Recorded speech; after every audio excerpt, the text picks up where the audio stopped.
गीता अध्याय 15 के श्लोक 16-17 में 3 प्रभु बताए हैं। ये 3 प्रभु कौन हैं? किस प्रभु की शरण में जाने के पश्चात जन्म और मरण समाप्त हो सकता है? 3 प्रभुओं में सबसे उत्तम परमात्मा कौन है? कैसा है? उसका क्या नाम है? इन सभी गूढ़ रहस्यों को जानने के लिए अवश्य सुनिए जगत गुरु तत्वदर्शी संत रामपाल जी महाराज के अमृत वचन। तो ये हम जिस लोक में रह रहे हैं ये ऐसा स्थान है कि हमने अगर पुण्य करने पड़ेंगे इस शरीर से तो मेहनत करनी पड़ेगी, काम भी छोड़ना पड़ेगा, 10 रुपये भी लगाने पड़ेंगे, तब हम पुण्य प्राप्त कर सकते हैं। और साधना हमारी शास्त्र अनुकूल हो, शास्त्र विधि को त्याग कर मनमाना आचरण ना हो, तो तब हमें पुण्य मिलेंगे और पाप बराबर में लिखे जाएंगे। पाप अलग लिखे जाते हैं, पुण्य अलग लिखे जाते हैं। जब तक हम कबीर परमेश्वर की शरण में नहीं आते हैं परम संत के माध्यम से, तब तक हम जो साधना करते हैं चाहे वो शास्त्र अनुकूल भी क्यों ना हो, तो भी हमारी दोनों लिखे जाएंगे, पुण्य न्यारे पाप अलग, और दोनों ही हमें प्राप्त होंगे। उन भक्ति वाली साधनाओं का तो स्वर्ग महास्वर्ग में जिस झूठे सुख को हम सुख मानते हैं वहां मिलेंगे, और जो पाप अलग लिखे हुए हैं वो मिलेंगे हमने नरक में, या फिर 84 लाख योनियों में, या फिर मनुष्य जीवन प्राप्त होगा, उसमें भी कुछ मिश्रण किया जाता है पाप और पुण्यों का। तो कहने का भाव ये है कि जहां हम रह रहे हैं वो और जिन भगवानों को हम पूज रहे हैं उनकी पूजाओं से हमारे संचित कर्म नहीं कट सकते। प्रारब्ध का जो कर्म, प्रारब्ध का कर्म वो होता है जो हमारे जीवन में लिख दिया जाता है, जिसको हम भाग्य बोलते हैं, किस्मत, वो दोनों भोगने पड़ेंगे। और कबीर परमेश्वर की शरण में आने के बाद ये परमात्मा कहते हैं यजुर्वेद अध्याय नंबर 5 के और मंत्र नंबर 32 में कहा है कि उसी कसी कबीर अंगारी असी बम्भारी असी। अग अंगारी माने अग माने पाप, अरि माने शत्रु, पापों का नाशक, वो कबीर है, कबीर देव का, हम उसको कबीर साहब बोलते हैं। बम्भारी माने हमारे कर्मों के बंधन को काटने वाला, बम्बर माने बंधन, और अरि माने शत्रु, बम्भारी। तो बम्भारी जो बंधनों का शत्रु है वो कबीर देव है, कबीर साहब है। और वो रित धामा सवर ज्योति रित धामासी, वो स्वयं प्रकाशित है उसका शरीर परमात्मा का। जैसे सूर्य स्वयं प्रकाशित है ऐसे ही परमेश्वर का शरीर स्वयं प्रकाशित है, साकार है, मनुष्य सदृश है, नराकार है, मनुष्य तुल्य है वो, और वो सतलोक में रहता है। अपनात्मा परमात्मा ने 600 वर्ष पहले अपनी अमृत वाणी में बोला था, कबीर वाणी में, सच्चिदानंद घन ब्रह्म की वाणी में 600 वर्ष पहले कहा था कि वेद मेरा भेद है, मैं मिलूं वेदन में नाही, और जौन वेद से मैं मिलूं वो वेद जानते नहीं। वेद मेरा भेद है, मेरी ही जानकारी, मेरी महिमा का गुणगान वेद कर रहे हैं, लेकिन इन वेदों में वर्णित विधि से मेरी प्राप्ति नहीं हो सकती, क्योंकि इन 4 वेदों में ब्रह्म तक की साधना का उल्लेख लिखा है। और 5वां जो वेद था सूक्ष्म वेद, जो सच्चिदानंद घन ब्रह्म की वाणी यानी 5वां वेद था, उसको नाश कर दिया इस काल भगवान ने कि कहीं इन मेरे अंतर्गत जितने प्राणी हैं इनको भगवान का पता ना लग जाए और इस साधना को करके ये मेरे जाल से निकल ना जाए। इस दृष्टिकोण से इस काल भगवान ने वो 5वां वेद नाश कर दिया। उस 5वें वेद के नाश की पूर्ति करने के लिए परमेश्वर स्वयं चल कर आते हैं सतलोक से, और फिर वो जानकारी देते हैं खुद आकर के। वो कहलाती है सच्चिदानंद घन ब्रह्म की वाणी, श्रीमद् भगवत गीता अध्याय नंबर 4 के श्लोक नंबर 32 में कहा है कि अर्जुन जो 25 से लेकर और 31 तक जिन मंत्रों की श्लोकों में जो व्याख्या है, कोई तो योगासन करता है, कोई देवताओं की पूजा करता है, कोई तीक्ष्ण अहिंसावादी बनकर मुंह पर पट्टी बांध कर नंगे पैरा घूमता है, कोई जीव इंसाना हो जावे ऐसी साधनाएं करते हैं, कोई स्वाध्याय ही करता है, कोई केवल अपने श्वास उस श्वास पर ध्यान देता है कि श्वास बाहर जाता है, वो श्वास अंदर आ जाता है, इस पर देखते रहो, बस यही क्रियाएं हैं, यही साधना है। ना देखोगे तो भी श्वास तो आवे जावेगा, ना तुम्हारे देखने तक के कला टूटेगा उसमें। तो बिना ज्ञान के ये धक्के दे रखे थे, डरे डुआ रखे थे अपने से, ये साधनाएं ठीक नहीं थी। शास्त्र विधि को त्याग का मनमान्य आचरण था। तो कहता है इन 25 से लेकर 30 तक जो ये श्लोकों में चौथे अध्याय के गीता जी में साधना या साधक अपनी साधना को पापनाशक जानते हैं और इसलिए वो कर रहे हैं। एक दिन उनको ये पता लग जाए गलत है, तुरंत छोड़ देंगे वो। तो फिर कहा गीता जी अध्याय नंबर 4 के श्लोक नंबर 32 में कि वो यथार्थ ज्ञान इन यज्ञों का जो यज्ञ कर रहे हैं ना, परमात्मा पाने के लिए ट्राई कर रहे हैं, यज्ञ माने धार्मिक अनुष्ठान, इन धार्मिक यज्ञों की अनुष्ठानों की जानकारी बहुत विस्तार के साथ लिखी है सच्चिदानंद ब्रह्म की वाणी में। ब्रह्मणे मुखे यानी उस परमात्मा ने अपने मुख से आकर बोली है उस वाणी में, वो यथार्थ ज्ञान लिखा हुआ है। अपनात्मा वो है सच्चिदानंद घन ब्रह्म की वाणी, कबीर वाणी। और परमात्मा कहते हैं ये चारों वेद मेरी ही महिमा का गुणगान कर रहे हैं, लेकिन मैं इन वेदों में वर्णित विधि से प्राप्त नहीं हो सकता। आपको दिखाते हैं यजुर्वेद, यजुर्वेद अध्याय नंबर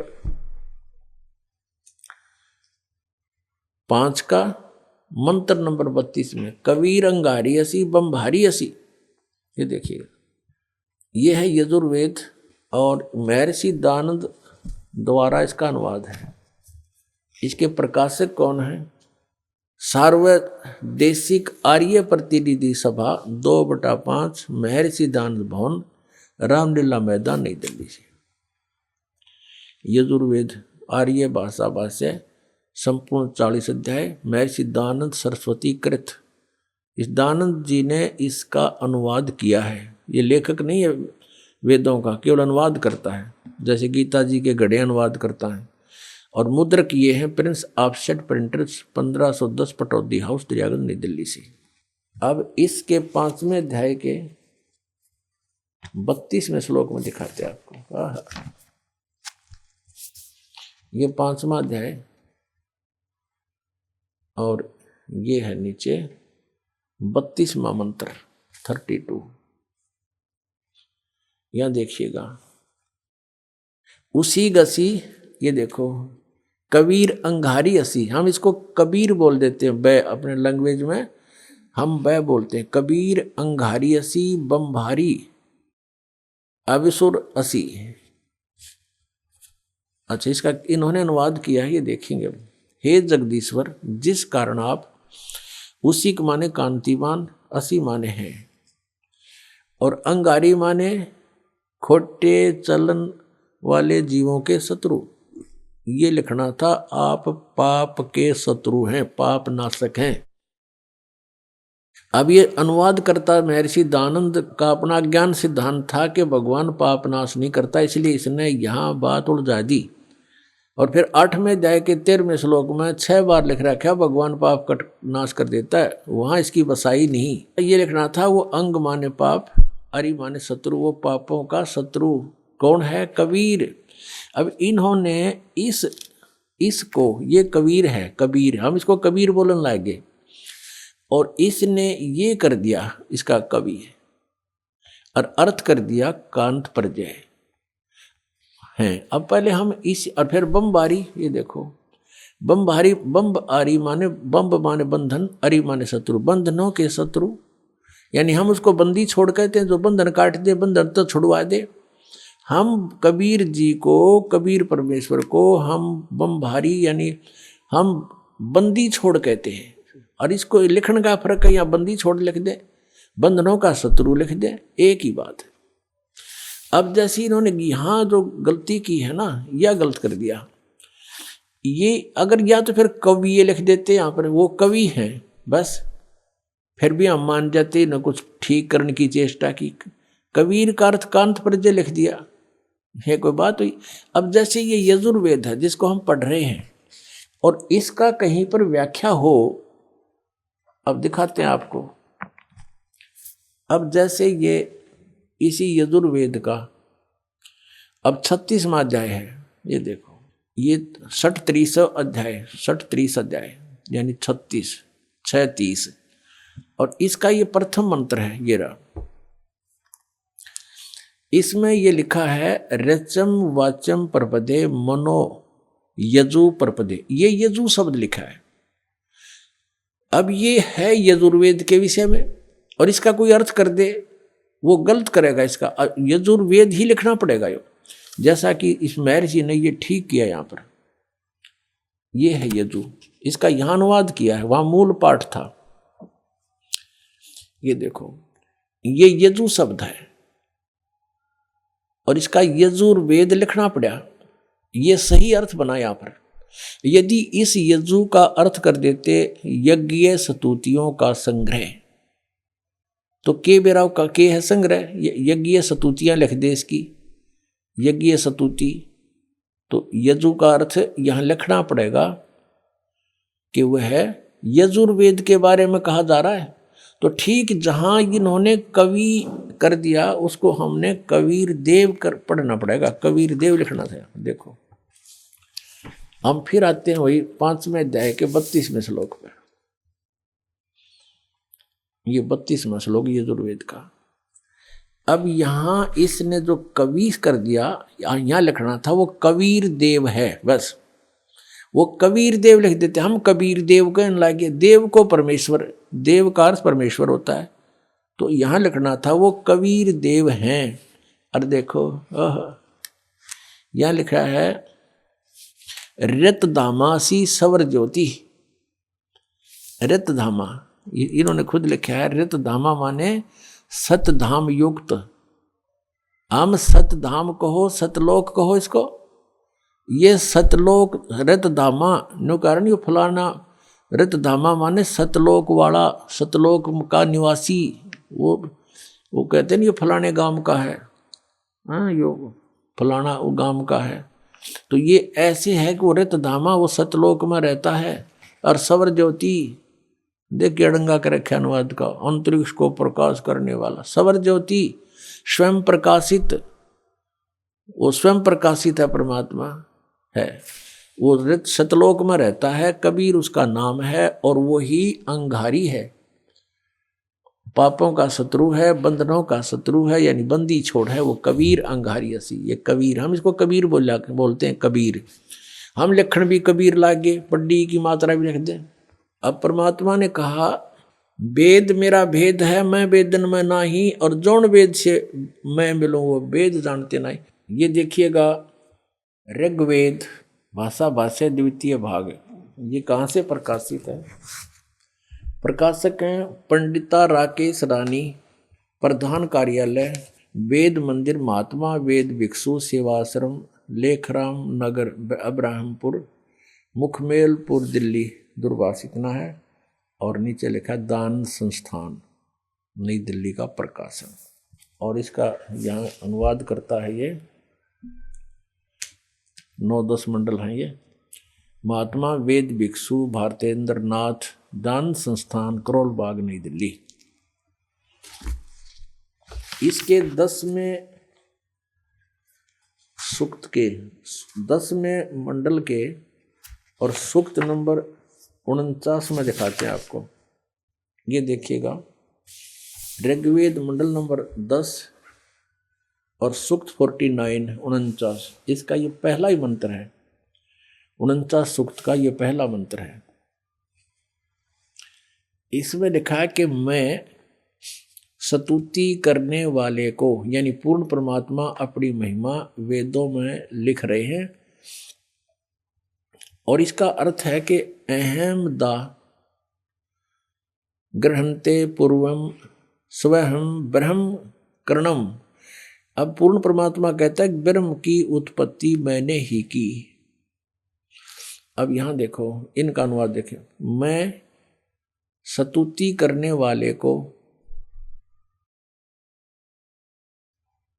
सनातन निवास योग्य लोक, सनातन ऐश्वर्य निवास योग्य लोक, मोक्ष तथा ज्ञान प्रदान करता हूँ। मोक्ष भी प्रदान करता हूँ और निवास योग्य सनातन लोक, सनातन ऐश्वर्य, जहाँ जाने के बाद फिर कभी आपका सुख नाश नहीं होगा, वो प्रदान करता हूँ।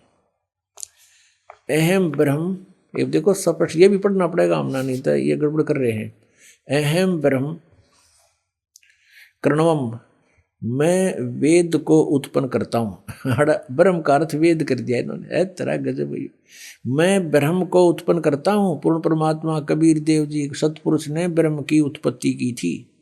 फिर मूल संस्कृत पढ़ो। अहम माने मैं, ब्रह्म माने ब्रह्म को, करणव उत्पन्न करता हूँ, मैं ब्रह्म को उत्पन्न करता हूँ। ठीक है, इन्होंने जहाँ थोड़ी बहुत गलती करी है अनुवाद में, उसको हम शुद्ध कर लेंगे अपने ज्ञान से।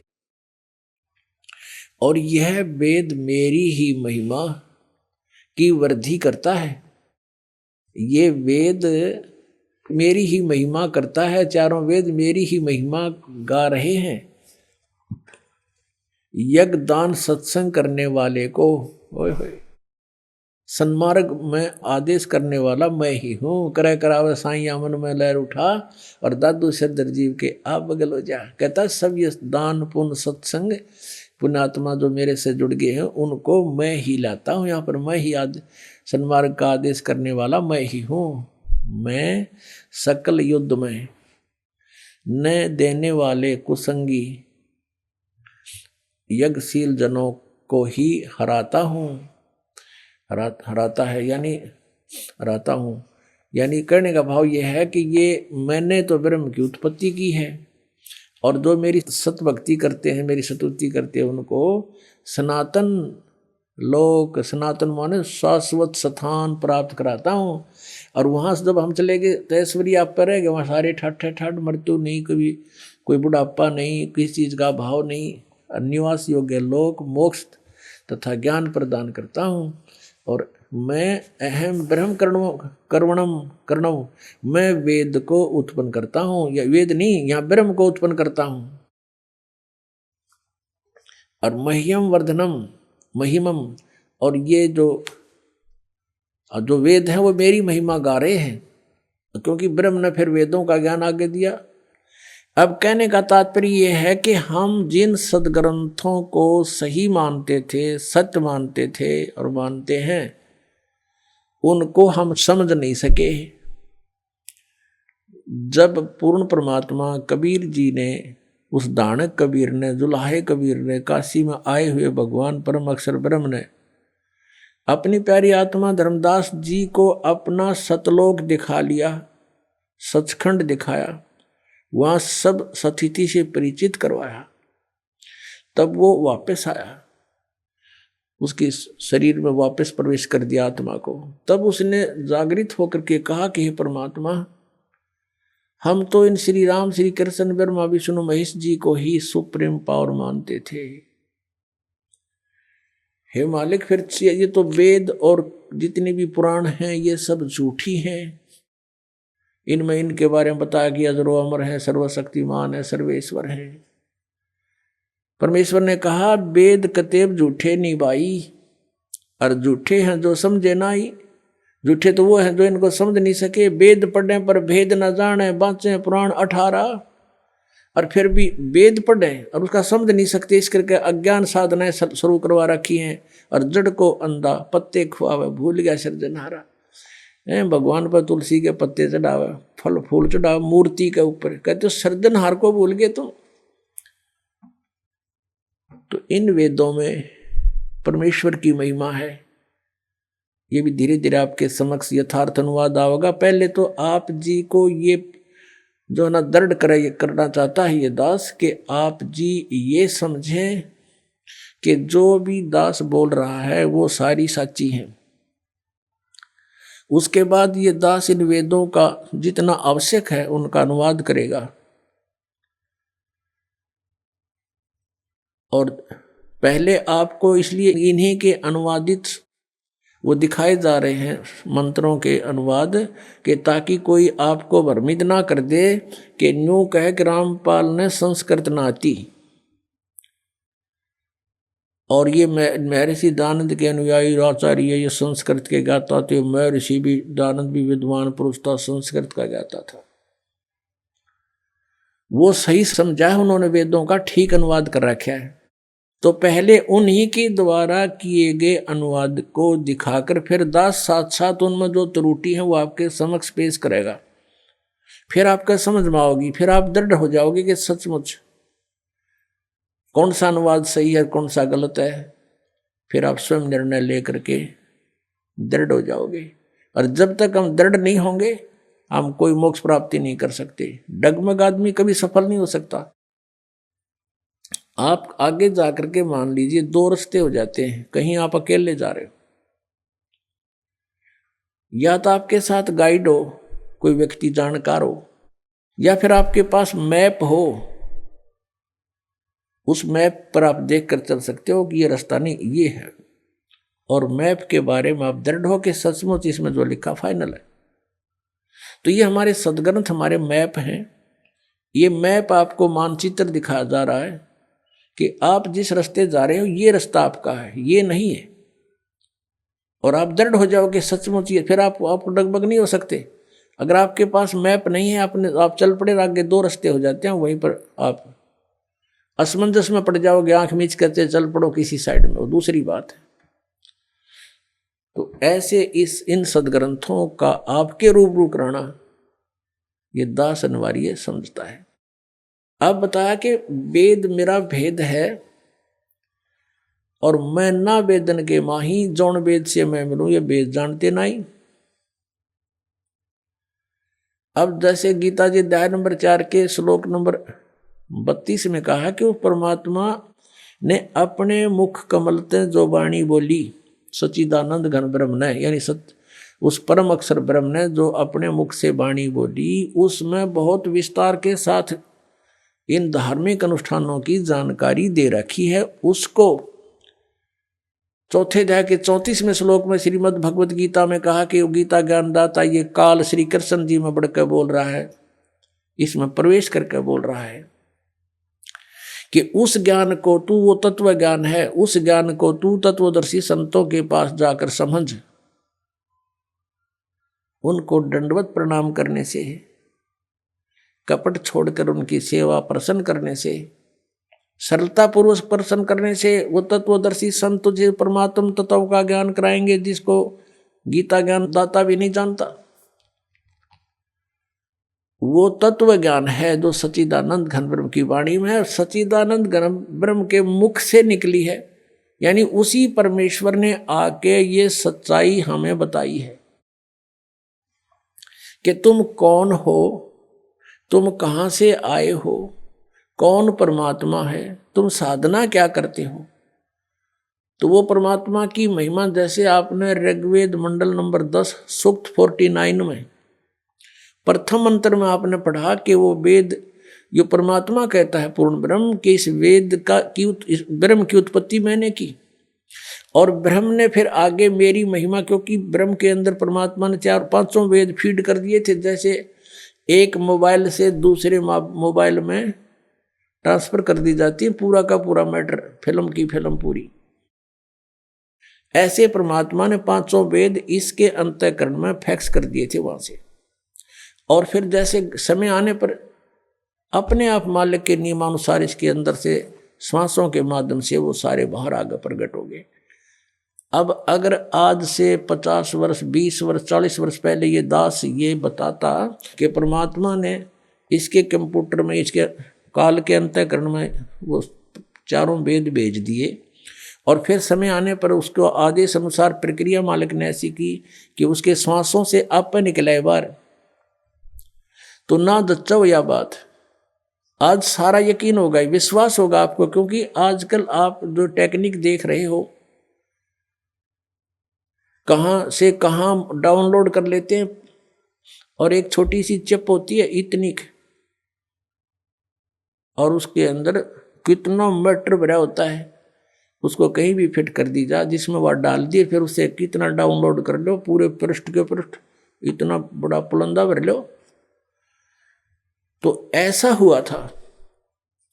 तो इसने जब देखा कि डाउनलोड इसने किया बाहर अपने कंप्यूटर से, अंतःकरण से, तो पढ़ा के पर जो 5वां वेद था सूक्ष्म वेद, उसमें तो सारी ये जानकारी है।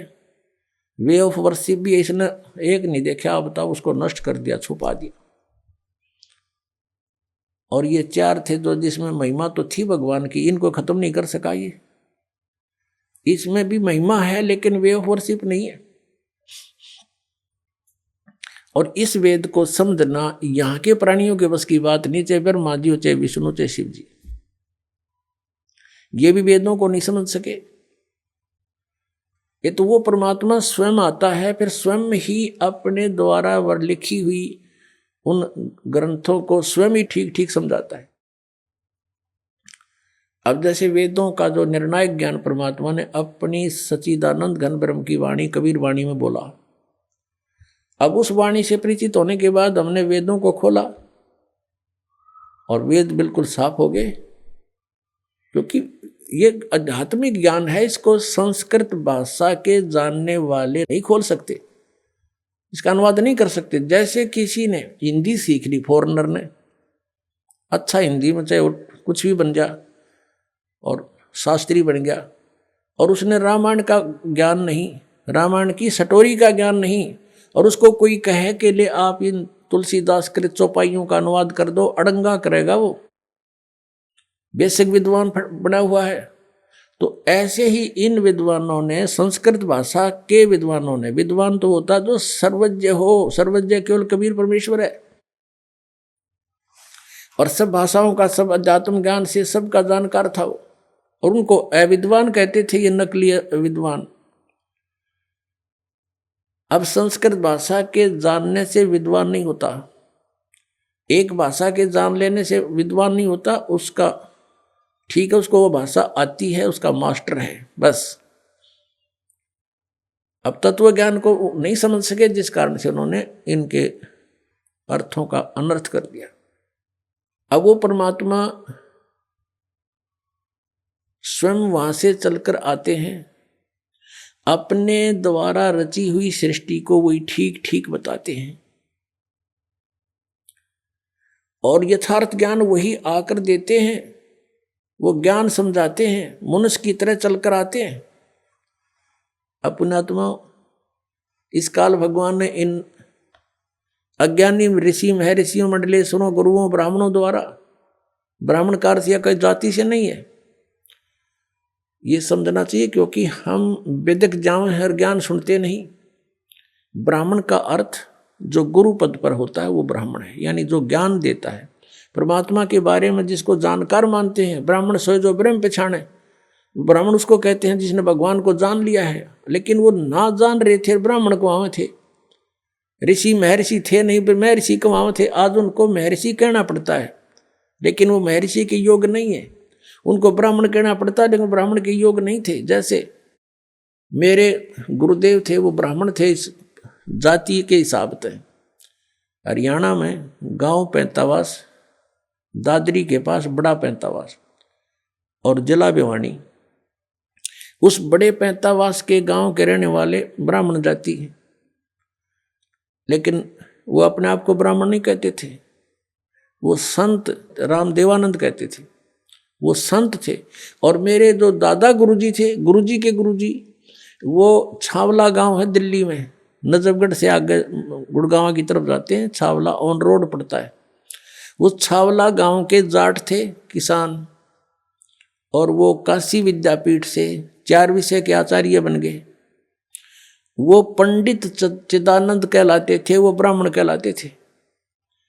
अब उस हमारे दादा गुरुजी का जो आश्रम बना हुआ है, गोपालपुर गांव है खरखोदा के पास, जिला सोनीपत में, उनके आश्रम के ऊपर लिखा है पंडित चिदानंद जी आश्रम। और हमारे गुरुदेव के जहां आश्रम है संत राम देवानंद जी आश्रम। तो यहां जाति से ब्राह्मण नहीं है, कर्म से ब्राह्मण के लिए कहा गया है। तो ये नकली गुरु ब्राह्मण जो गुरु पद पर थे, इनको कह का पता नहीं था, ये कहलाते थे ऋषि और महर्षि। तो ये समझ नहीं सके उस परमात्मा की अमर वाणी को। इसलिए परमेश्वर ने कहा कि ये वेद कतेब झूठे नहीं भाई, और झूठे हैं जो समझे ना ही। तो वेदों में लिखा है कि वो परमात्मा स्वयं गति करके आता है।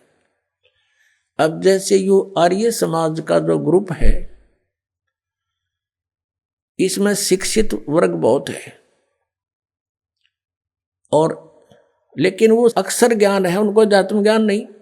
उधर से महर्षि दानंद को भी कह का पता नहीं था अध्यात्म ज्ञान का, इसलिए उसने कोशिश की वेदों का अनुवाद करने की, और उसका अपना सिद्धांत था कि भगवान निराकार है। वो कहीं एक देश में नहीं रहता, एक देश माने स्थान पर कहीं नहीं रहता, वो केवल सर्वव्यापक है, जैसे वायु है ऐसे भगवान है। भले आदमियों, निराकार परमात्मा इतनी बड़ी बड़ी स्ट्रक्चर कैसे बनाओगा वो? जैसे ही कोई नौका साकार कैसे बनाओगा, सुन लो साकार कैसे बनाओगा। साकार मनुष्य इंजीनियर है, और जहाज बना दिया, हवाई जहाज, वायुयान बना दिया, समुद्री जहाज बना दिया, उसमें बैठ कर आराम से घूम रहा है और वो यान चल रहा है। निराकार कोई कारीगर बना के दिखा दो, मरे बादशाह के बनाओगा, वो खख बनाओगा। तो ऐसे परमात्मा मनुष्य सदृश है, उनकी वो अमित औजा है, उसकी शक्ति का कोई वार पार नहीं है। उनके वचन से सबको जो हो जाता है। जैसे हम देखा करते हैं, जादूगर होते हैं, अपने मुख में एक छोटी सी गोली कंचा, इतना वो कंचा होता है, उस गोली को मुख में डालते हैं और थोड़ी देर में ओ करके इतना बड़ा मुस्कुल तो का डमू में दो पत्थर बना देते हैं, और नो पटक दे, पट्टा उठा के देख लो कति पत्थर है। तो उस जब एक जादूगर इतना कुछ कर सकता है, और वो तो परम जादूगर, वो तो सर्वशक्तिमान, एक वचन में सब कुछ कर दे। तो ऐसे ही उस परमात्मा की महिमा से हमने परिचित होना। उस परमात्मा ने, कहते हैं, एक शब्द में सब किया, सकल जमी आसमान, एक वचन में सब कुछ बना दिया। तो समर्थ है उसको, वो कुछ भी कर सकता। तो वो जानकारी स्वयं ही आकर दी। और ये निराकार बताओ भगवान को, और वेद के साकार है, निराकार है, मनु सदृश है वो अपना आत्माओं।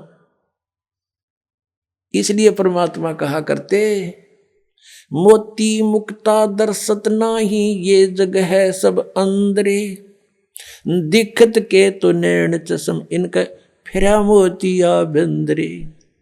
ये दिख है विद्वान पुरुष, और महर्षि को हमें, इनका मोतिया बिंद है। जिसका मोतिया बिंद हो आंखों में, आंखें तो दिखाई देती हैं जैसे बड़ा स्वस्थ आंखें हैं, सब कुछ दिखता होगा, लेकिन वो नपट अंधा है जिसका मोतिया बिंद हो गया दोनों आंखों में। तो परमात्मा कहते हैं कि तुमने ये महर्षि दिखाई दे, गुरु ब्राह्मण दिखाई देते हैं, ये मंडलेश्वर, इनका मोतिया बिंद हो रहा है, इन्हें अपने सदग्रंथों में लिखी हुई सच्चाई का नहीं पता, और फिर निराकार कहते। अब दिखाते हैं आपको परमात्मा की सारी स्थिति, देखिएगा। ऋग्वेद मंडल नंबर 9, ऋग्वेद मंडल नंबर 9 अब दिखाते हैं, और सूक्त नंबर 86। भगवान साकार है या निराकार है, वो कैसी लीला करता है। ये है ऋग्वेद मंडल नंबर 9, 10 इकट्ठा अनुवाद है। ये है सार्वदेशिक आर्य प्रतिनिधि सभा, महर्षि दानंद भवन, रामलीला मैदान, नई दिल्ली से ये प्रकाशित है। और ये मुद्रक है Prince offset printer, 1510, Pataudi house, Daryaganj, नई दिल्ली से ये छपा है, छप्पा खाना इसका ये। अब देखना, ये है ऋग्वेद मंडल नंबर 9 और सूक्त 86 का मंत्र नंबर 26। इसमें लिखा कि यज्ञ करने वाले यजमानों के लिए परमात्मा, यज्ञ करने वाले माने धार्मिक अनुष्ठान यानी साधना करने वाले, यजमान माने भक्तों के लिए परमात्मा सब रास्तों को सुगम करता हुआ उनके विघ्नों को मर्दन करता है और उनको पवित्र करता हुआ और अपने रूप को सरल करता हुआ वह कांति में परमात्मा, यह लिखना था कबीर देव, कवि कोई भी सर्वज्ञ नहीं हो सकता जिसको सारा ज्ञान हो। कवि कविता बना सकता है, ये कबीर देव लिखना था यहाँ पर। वो कबीर देव विद्युत के समान यानी आकाशीय बिजली की तरह सेकंड में नीचे आ जावे, क्रीड़ा करता हुआ, ऐसे लीला करता हुआ वर्णीय पुरुष को यानी अच्छी आत्मा को प्राप्त होता है। अच्छी आत्मा को आके मिलता है वो, जैसे आदरणीय धर्मदास जी को मिले, आदरणीय नानक साहिब जी को मिले, आदरणीय मुलुकदास साहिब जी को मिले, आदरणीय दादू साहिब जी को मिले, आदरणीय गरीबदास साहिब जी गांव छुरानी जिला दद्दर हरियाणा वाले को मिले, आदरणीय गीसा दास साहिब जी गांव खेखड़ा यूपी मेरठ वाले को मिले। वो अच्छे पुरुष को आकर प्राप्त होता है। वो कहाँ रहता हो भगवान? 27वें श्लोक में, ऋग्वेद मंडल नंबर 9 और सूक्त नंबर 86 का 26 पढ़कर 27 में पा गए। इसमें इन्होंने ये जो निराकार मानते थे भगवान को और वेद बता रहे हैं, वह परमात्मा प्रकाश पुंज को, परमात्मा को, जो परमात्मा ध्रुवलोक के तीसरे पृष्ठ पर विराजमान है, वहां रहता है। तीसरे एक स्थान पर रहता है ध्रुवलोक के, यानी उस तेजो में लोक सतलोक के एक स्थान पर, तीसरे स्थान पर विराजमान है, स्थान पर विराजमान है, वहां रहता है। निराकार क्यों करो भगवान जब वहां बैठा है? आगे दिखाते हैं। यह है ऋग्वेद मंडल नंबर 9 सूक्त 82 का, ऋग्वेद मंडल नंबर 9 और सूक्त 82। और यहां देखें, ये है 82वां, 81वां समाप्त हुआ, ये 82वां शुरू हो जाता है। इसका प्रथम मंत्र है। इसमें लिखा है कि जो सर्वोत्पादक प्रभु, सबकी उत्पत्ति करने वाला परमेश्वर प्रकाश रूप है। इसका अर्थ है वो तेजो में रूप साकार है, सद्गुणों की वृष्टि करने वाला, पापों का हरण करने वाला, पाप नाश करने वाला, पाप अक्षमा करने वाला है। वह राजेव, राजा के समान, राजेव इसका अर्थ है राजा के समान आगे लिखा है। ये देखना, ये 269 पृष्ठ पर पढ़ रहे हैं। कोई भ्रमत कर देगा कि दूसरा पृष्ठ दिखा दिया होगा। ये 270 दिखाऊंगा। ये देखो 270 यहाँ लिखा है। 82 का पल्ला पढ़ रहे हैं, 82 का 9 के 82 का। राजा के समान दर्शनीय है, वो देखने जोगा है, विजिबल है, वो साकार है। राजा की तरह तो मनुष्य जैसा ही हुआ। और वह पृथ्वी आदि लोक लोकांतरों के चारों ओर शब्दमान हो रहा है। वह वर्णीय पुरुष को, वर्णीय माने अच्छी आत्मा को, श्रेष्ठ पुरुष को, जो दृढ़ भक्त है, जो दृढ़ भक्त है उसको पवित्र करता हुआ प्राप्त होता है। जैसे आदरणीय धर्मदास साहिब जी को, जो दृढ़ भक्त थे उसके बाद डगमग नीवे, आदरणीय मुलुकदास साहिब जी को, आदरणीय दादू दास साहिब जी को, आदरणीय गरीबदास साहिब जी गांव छुड़ानी जिला दद्दर हरियाणा वाले को, और आदरणीय गीसा दास साहिब जी को गांव खेखड़ा मेरठ यूपी वाले को। ये दृढ़ भक्त आज तक डगमग नहीं हुए, दुनिया को हिला के रख दिया इन्होंने। इनको भगवान में ले आकर के को पवित्र करता हुआ प्राप्त होता है वर्णीय पुरुष, अच्छी आत्मा को। जिस प्रकार विद्युत माने आकाशीय बिजली स्नेह वाले स्थानों को आधार बनाकर प्राप्त होता है।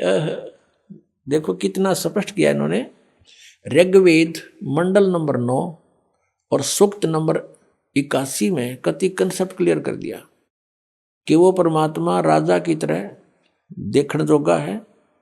राजा का अर्थ है कि वो शक्तिशाली होता है, मनुष्य सदृश ही है, राजा के समान है और साकार है, देखने जोगा है। और वो अच्छी आत्मा को वहां से चलकर आकर मिलता है ये। और जो दृढ़ भक्त होते हैं उनको मिलता है, अन्य को नहीं। जैसे आकाश की बिजली आकाशीय बिजली गिरती है वो किसी वस्तु पर गिरती है जहां उसका विशेष अट्रैक्शन बनता है। पुराने समय में जब कांसी धातु के बेले थाली हुआ करते प्रांत, और उनको अगर वर्षा के दिनों में कहीं बाहर वो पड़े रह जाते तो हमारे बुजुर्ग दादी माता कहा करते थे कि कांसी के बर्तन पर बिजली गिर जाती है, जब उसका संयोग होता है ऊपर से गिरने का तो वहाँ अवश्य उसी को तुरंत वहीं आकर के अट्रैक्ट होती है, उस कारण उस खिंची आती है, उसी पर गिरती है। उसको उठवाकर अंदर रखवा दिया करते थे। तो कहने का भाव ये है कि परमात्मा उस बिजली की तरह जैसे वो अपने विशेष जिस पर वो आकर्षण होता वहीं गिरती है, ऐसी स्थिति से परमात्मा उन दृढ़ भक्तों को आकर मिलता है जो मिलन जोग्य हों, जिनको वो उनसे आकर्षित होता है, ताकि ये मेरी आगे बढ़ा सके, इस ज्ञान को, काल के जाल को हटा सके, मेरे प्यारी आत्माओं तक ये संदेश पहुंचा सके।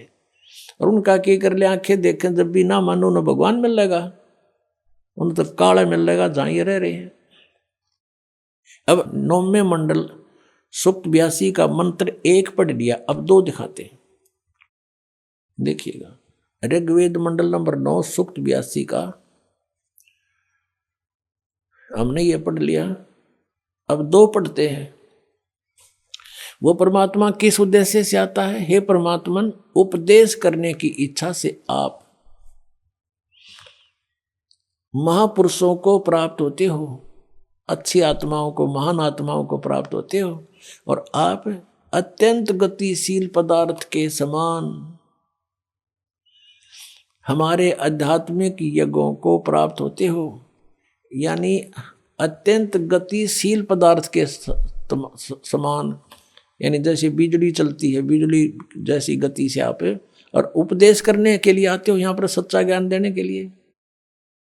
आप कबीर देव हैं, आप कबीर देव, यह लिखना था, सर्वज्ञ लिख दिया, आप यहाँ लिखना था आप कबीर देव हैं। हम उसको कबीर साहब कहते हैं, आप कबीर साहब हैं, शुद्ध स्वरूप है। अब जैसे ये अभी आपको दिखा था, जहाँ यजु लिखा हो तो यजुर्वेद लिखना पड़ेगा वहाँ पर, वो इन्होंने किया भी है।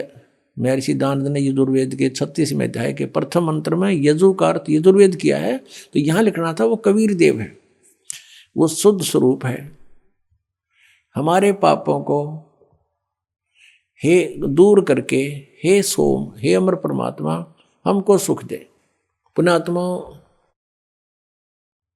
वेद पढ़े पर भेद न जाने, ये बात से पुराण 18।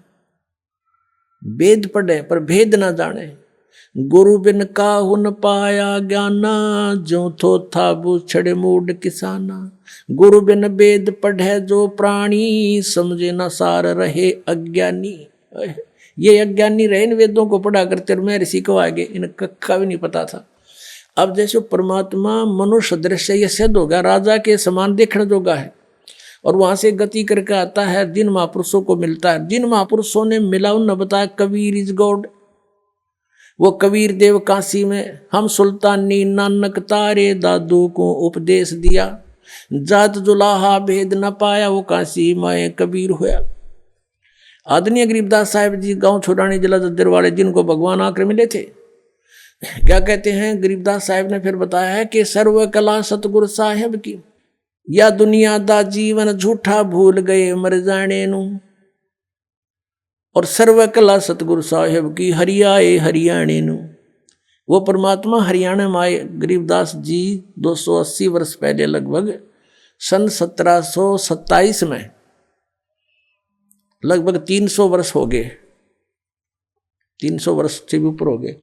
सन 1727 में परमात्मा आए थे, और सन 1866 में, न सन 1966 में हरियाणा और पंजाब अलग हुए। जब हरियाणा क्षेत्र का नाम पड़ा था, यो हरियाणा प्रांत बना था, उससे भी कितने वर्ष पहले, 200-250 वर्ष पहले परमात्मा ने लिख दिया, बोल दिया था। गरीबदास साहिब जी ने कहा था कि हरि आए हरियाणे नू। उनके वचन से फिर यो हरियाणा क्षेत्र आज बनकर रहा, ताकि हम इस परमात्मा की वाणी को समझा सकें। अगर ये वाणी 200 वर्ष पहले बोलते, 100 वर्ष 50 वर्ष पहले से बोलते, तो कौन से कहाँ आए थे? हरियाणा था ही नहीं, जब नाम निशान नहीं था। तो ये हरियाणा बनवा दिया। ये भी वाणी हमारे को याद दिला दी कि हरि आए हरियाणे नु। इनको पता था मालिक का कि इस वाणी का कहाँ आवश्यकता पड़ेगी, किस समय में। तो वो गरीबदास साहिब जी को परमात्मा मिले और वो कहते हैं भगवान हरियाणा में आए भाई, हमारे हमें मिले। और वेद कहते हैं वो अच्छी आत्माओं को आकर मिलते हैं। तो मनुष्य सदृश है परमात्मा। गरीबदास साहिब ने कहा है कि हमरे ही हुनियार है, हमारा सृजनहार, हमारे हुनियार का, हमारे जैसा हमारा स्वरूप, हमारे जैसा स्वरूप है, मनुष्य सदृश है। और वेद बताते हैं कि वो नर आकार है, वो परमात्मा मनुष्य सदृश है। आपको दिखाते हैं कौन कौन से वेदों में, और आपको अभी दिखाएंगे। ऋग्वेद मंडल नंबर 7 और सूक्त नंबर 11 के मंत्र नंबर 3 में लिखा है मनुष्यवत अग्ने। अग्नि माने परमेश्वर। हे मनुष्य के समान परमात्मा। ऋग्वेद मंडल नंबर 7 सूक्त 2 के मंत्र 3 में फिर लिखा है कि मनुष्यवत अग्नि मनुना।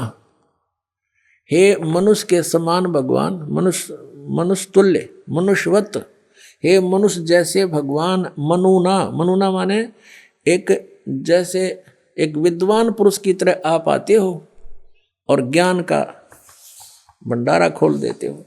ऋग्वेद मंडल नंबर 1 सूक्त 44 में मंत्र नंबर 11 में मनुष्यवत देव, देव माने परमेश्वर, हे मनुष्य के समान भगवान। ऋग्वेद मंडल नंबर 1 सूक्त 31 के मंत्र 17 में मनुष्यवत अग्नि, हे मनुष्य जैसे भगवान। ऋग्वेद मंडल नंबर 1 सूक्त 46 का मंत्र 13 में लिखा कि मनुष्यवत शंभु, मनुष्य के समान है कल्याणकारक परमात्मा। शंभु माने भगवान। ऋग्वेद मंडल नंबर 8 सूक्त 18 के मंत्र 21 में नरवत वरुण, नरवत, ये मनुष्य के से भगवान। ऋग्वेद मंडल नंबर 8 सूक्त 43 के मंत्र 13 में मनुष्यवत अग्नि।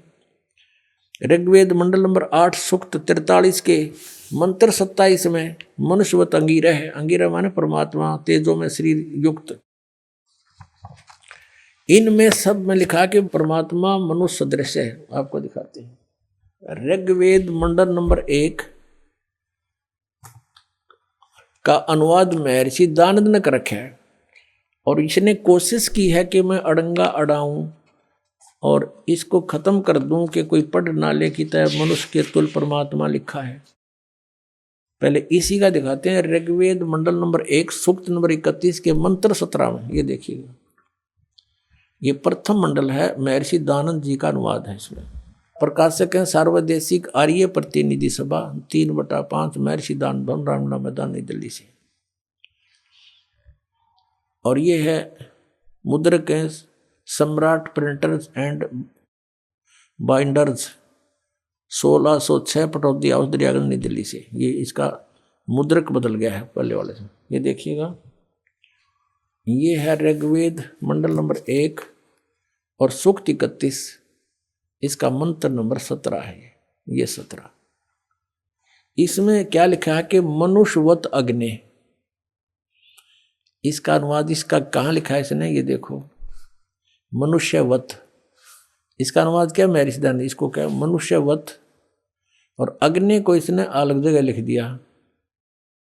अग्नि, अग्नि यहाँ कर दिया और मनुष्यवत को इसने यहाँ ले लिया, अग्नि पहले लगा दिया। तो इसने लिखा कि हे पवित्र अंगीरह माने प्राण के समान धारण करने वाले। अंगीरह माने भी परमेश्वर होता है। यहाँ लिखना था मनुष्यवत अग्नि। अंगीरह है अंगीरस, अंगीरसवत अंगीरह है। यातिवत सदने पूर्वम सूचे।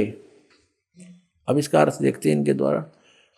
हे पवित्र प्राण के समान धारण करने वाले, यानी वे प्राणी की तरह आप आते हो परमेश्वर। ये क्या सब विद्याओं से सर्वतक व्यापक सभाध्यक्ष। यहाँ भगवान का नामों निशान मिटा दिया, सभाध्यक्ष लिख दिया अग्नि को। आगे देखो, आप मनुष्यों के मनुष्यवत, मनुष्यों के आने जाने के समान। ये लिखना था मनुष्य के समान, मनुष्यवत, मनुष्य के समान। आम आदमी पढ़ सके इसने। मनुष्य के समान और वाह शरीर, वाह का क्या अर्थ होता है अनुवाद करते समय? या, वाह का अर्थ होता है या के अर्थ कंटिन्यू होना चाहिए इसका अर्थ। शरीर व्यापक प्राण वायु के सदृश राज्य क्रम व्यापक पुरुष के तुल अंगिर से माने आप एक साधारण मनुष्य की तरह या ययातिवत जैसे पुरुष यज्ञ के साथ कर्मों को सिद्ध करते कराते हैं उस उत्तम प्रतिष्ठा वाले विद्वान विद्या देने वाले हैं। इसका कोई सिर पैर नहीं, कहीं पर भी देख लो अनुवाद का। इसका अर्थ है आप एक साधारण मनुष्य की तरह आते हो और जैसे एक जन साधारण अपने हाथों से कार्यक्रम करके अपने कर्म काम करके उस तरह आप आते हो और पूर्ववत है परमात्मा पहले की तरह फिर से आइए। आप ज्ञान देते हो हमें, आप फिर से यहाँ आइए अपने आत्माओं। अब ये सच्चाई आपके सामने आएगी तो फिर आपको हैरान रह जाओगे कि भगवान बता। इसे भी मैं ऋषि व्याघ्रजन ज्ञान को समझाने उसका अडंगा कर दिया। ये देखो इसकी और कलाबाजी दिखाऊं मैं ऋषि दयानंद की, कैसे बट्ठा बैठा रखा अनुवादों का। ये देखो ऋग्वेद मंडल नंबर 1 सूक्त 44 का ये महर्षि दयानंद का अनुवाद है और मंत्र नंबर 11। इसमें क्या लिखा है? मनुष्यवत देव, मनुष्यवत देव, मनुष्यवत देव, ये इसने लिखा है। अब देव, इस देखो ये एक सेंटेंस है, पूरा एक मंत्र है। अब इस मनुष्यवत देव को साथ साथ अनुवाद में लेना चाहिए। इसने क्या लिया है? सबसे पहले यहाँ लिया देव और मनुष्यवत लिया लास्ट में। देख अडंगा करण का किसा बढ़िया तरीका है इसका। हे देव, हे दिव्य विद्या संपन्न अग्नि माने भौतिक अग्नि के सदृश उत्तम पदार्थों को संपादन करने वाले मेधावी विद्वान हम लोग। एक अर्थ है अग्नि माने सीधा लिख देता है परमात्मा। इन्हें 20 जगह लिख रखा है। इसी ऋग्वेद मंडल नंबर 9 के और सूक्त नंबर 96 में दिखाऊं इसने कितनी बार लिख रखा है अग्नि माने परमेश्वर, अग्नि माने परमेश्वर। ये देखो, क्योंकि वहाँ भगवान के साकार का जिक्र ना था, मनुष्यवत नहीं था इनमें। ऋग्वेद मंडल नंबर 1 सूक्त 96 का मंत्र 1 से इन 9 मंत्र हैं इसमें, और 9 में तो 8 में अग्नि है। अग्नि माने तो इन सब में परमेश्वर लिखा। अग्नि माने परमेश्वर व भौतिक अग्नि, परमेश्वर लिखा प्रथम मंत्र में। ऋग्वेद मंडल नंबर 1 सूक्त 96 का दयानंद का अनुवाद है। मंत्र नंबर 1 में अग्नि शब्द था, वहां पर अग्नि माने परमेश्वर। और दूसरे में ये देखो, दूसरे में अग्नि शब्द है परमेश्वर को। अब तीसरे में 1 के 96 का ये तीसरा मंत्र, इसमें अग्नि माने जगदीश्वर लिख दिया। अब चौथे का अग्नि माने जगदीश्वर, और 5वें में ये वही चल रहा है ऋग्वेद मंडल नंबर 1 सूक्त 96 का, और ये 5 में अग्नि माने परमेश्वर को। अब 6 में ये 6 है, इसका आगे देखो ये 6 है, ये अग्नि माने परमेश्वर को। या 7 में अग्नि माने परमेश्वर को। 8 में अग्नि शब्द नहीं है। 9 में फिर देखो, 9 में ये वही है, कहते ने सोचा और कितने दिखा दिया है। ये जो 96 तो यहाँ 97 शुरू हो गया यहाँ से, इसलिए इस पृष्ठ पर 96 लिख दिया। नहीं, यह 96 है, 1 के 96 का लगातार हम अब 9वां मंत्र देख रहे। अग्नि माने अग्नि माने परमेश्वर, समस्त मंगल प्रकट करने वाले परमेश्वर। अग्नि माने परमेश्वर। अब यहाँ इसका बिजली गिर गई। अग्नि अग्नि माने परमेश्वर लिख दिया तो ये साकार सिद्ध हो गया, मनुष्य जैसा लिखे रखा है। ऋग्वेद मंडल नंबर 1 सूक्त 44 पे, 44 के मंत्र नंबर 11 में ये लिख रहा है मनुष्यवत देव। देव माने परमेश्वर लिखना था। हे परमेश्वर, आप मनुष्यवत, मनुष्य जैसे हो, मनुष्य के समान हो, ये लिखना था। अब ये इसने यहाँ लिखा देव, इसका जो टांग पाड़ दी, यहाँ से वहाँ ले गया और इसको यहाँ ले आया। कोई बात हुई? जब एक कोई दोहा है, श्लोक है, उसके इसी सेंटेंस का इसी से में अनुवाद होगा। यहाँ का यहाँ नहीं हो सकता, यहाँ बीच यहाँ का नहीं हो सकता, इसको वहाँ, इसको यहाँ नहीं हो सकता। ये बिल्कुल अज्ञान किया है।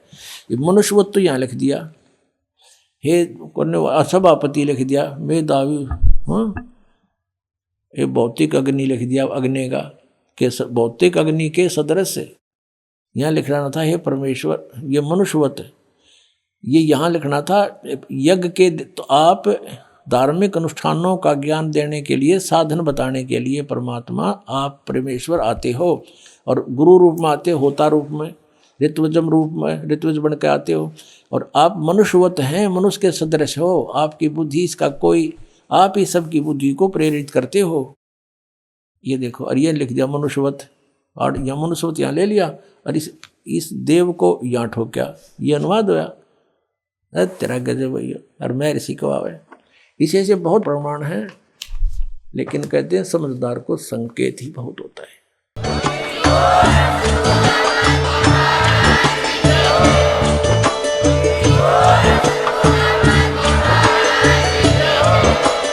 आप सुन रहे थे जगत गुरु तत्वदर्शी संत रामपाल जी महाराज जी के मंगल प्रवचन। अधिक जानकारी के लिए विजिट कीजिए हमारी वेबसाइट www.jagatgururampalji.org। संत रामपाल जी महाराज जी के शुभ आशीर्वाद से पूरे विश्व भर में 500 से भी ज्यादा नाम दीक्षा केंद्र हैं, जिन पर संत रामपाल जी महाराज जी द्वारा ऑनलाइन निशुल्क नाम दीक्षा दी जा रही है। अपने नजदीकी नाम दीक्षा केंद्र का पता करने के लिए संपर्क करें 8222880541।